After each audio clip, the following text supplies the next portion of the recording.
يا مرحبا وأهلا وسهلا فيكم بقناتي مطبخ أم مرام. ما في ألذ وأطيب من إننا نعمل عصير برتقال على إيدنا بدون مواد حافظة وبدون لفترة أطول، وفينا نفرزه لرمضان ولأي وقت نحتاجه. تابعوا معي الفيديو للأخير لنعمله مع بعض. عندي هون كيلو ونص من البرتقال ونص كيلو من الجزر. أنا هون الجزر مغسلته منيح ومقشرته، وكمان راح أضيف ليمونة. أنا هون أضفت الليمونة لحتى تعطيني شوية طعم حموضة. هون راح أبدأ بقطع الجزر، وأنا عم أقطع بحاول بخلي القطعة كتير رقيقة قد ما بحسن لحتى ما ياخد معي وقت طويل بالطبخ، بيستوي بشكل أسرع. وهيك بكون قطعت كل كمية الجزر اللي عندي.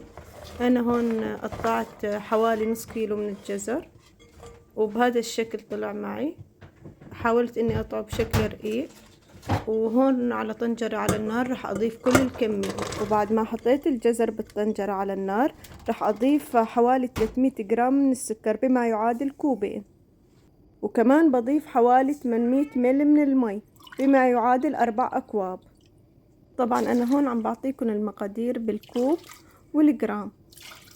وهون أنا أضفت السكر بكمية شوي كبيرة لأني أنا عم ساوي عصير مركز. وبعد هيك بحرك السكر شوي لحتى ما يلزق معي بسفل الطنجرة، وبضيف نص عصرة ليمونة وبغطيها وبتركها تطبخ على النار. وبعد ما حطيت الجزر على النار وتركته يطبخ راح أبدأ أقشر البرتقال. وهون من الضروري إن نقشر البرتقال بشكل منيح وما نترك أي قشر. وكمان راح أشيل هاي الطبقة البيضة، راح أحاول قد ما فيني إني أشيله لحتى ما تعطيني مرار ويمرمر معي العصير. وبهيك بكون قشرت كل الكمية. وبعد هيك ببدأ بقطع البرتقال على شكل شرايح. أنا هون قطعته على شكل شرايح متوسطة لحتى أحطه بالخلاط. وكمان رح أقطع الليمون اللي أضفته، وهون فيكن تستخدموا كمية أكبر من الليمون حسب الرغبة وحسب انتم ما بتحبوا حموضة العصير. وبهالشكل بكون قطعت كل كمية البرتقال اللي عندي. عن جد منظر بينعش القلب. وبعد ما خلصت التقطيع وبعد حوالي 20 دقيقة بيكون استوى معي الجزر وأخذ معي هذا الشكل والقوام، وصارت حبة الجزر طرية، فرح أقيمه على النار. وهون من المهم إني أترك الجزر لحتى يفتر شوي أو يبرد.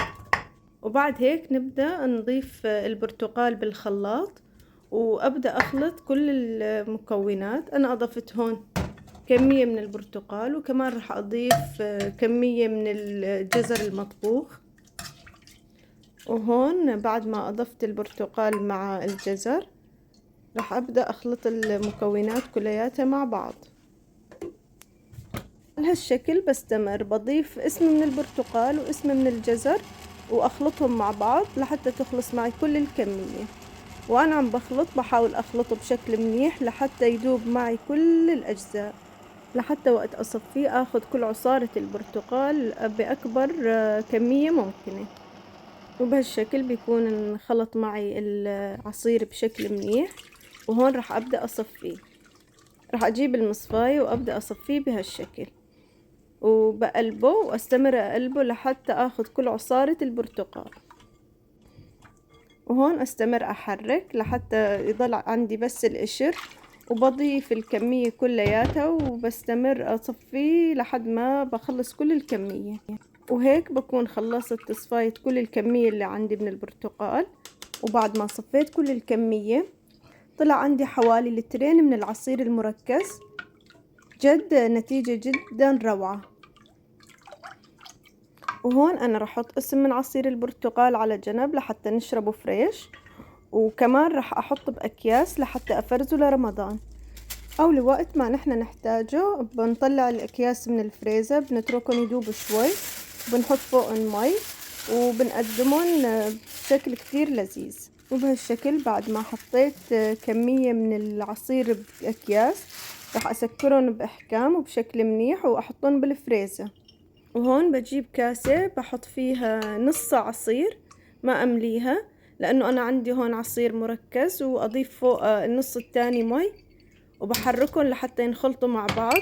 طبعا انتوا هون فيكم تتحكموا بسماكة العصير حسب الرغبة وحسب ما بتحبوه سميك او خفيف. وهيك بيكون طلعت معي النتيجة. عن جد عصير جدا طيب ومنعش. وهون بكون وصلت معكم لنهاية الفيديو. بتمنى منكم دعمي باللايك والشير والاشتراك، وتضلوا بخير وصحة. مع السلامة.